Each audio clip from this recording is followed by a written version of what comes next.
There's been a widespread public outcry in the United States about the treatment of migrant families and the US government's border policies after a photograph emerged of a father who died alongside his daughter while trying to cross the Rio Grande from Mexico into Texas.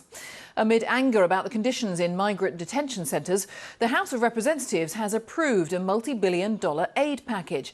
But President Trump has said he will veto the bill. A warning that this report from Caroline Hawley contains images you may find disturbing.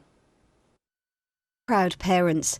This was the Ramirez family who'd hoped for a new future in the US and who, like so many migrants, risked their lives to get there.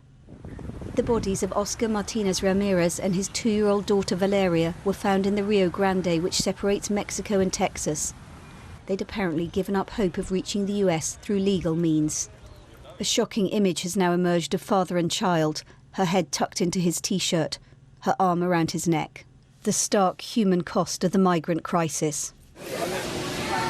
Already, America has been grappling with its conscience over how the government has responded, how children in particular are being treated after being detained at the border. Last night, Democrats in the US House of Representatives approved an emergency humanitarian aid package worth billions. It's to improve the conditions in which they're held, conditions which have been described as appalling. This situation is child abuse. It is an atrocity that violates every value we have, not only as Americans, but as moral beings. Today, sadly, our values are being undermined by the president's failed policies, which has intensified the situation of heartbreak and horror on the border. Donald Trump and the Republicans will have to act if the aid is going to get to where it's needed. He's blamed the problems on the Democrats. I'm very concerned.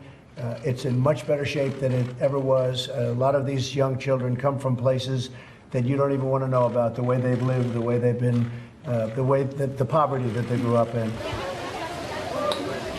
This is the flow of human desperation. Despite Donald Trump's tough stance on immigration, people keep moving north, crossing borders, heading for the US despite the dangers. Far removed from the bitter political debate, propelled by misery and hope. Caroline Hawley, BBC News.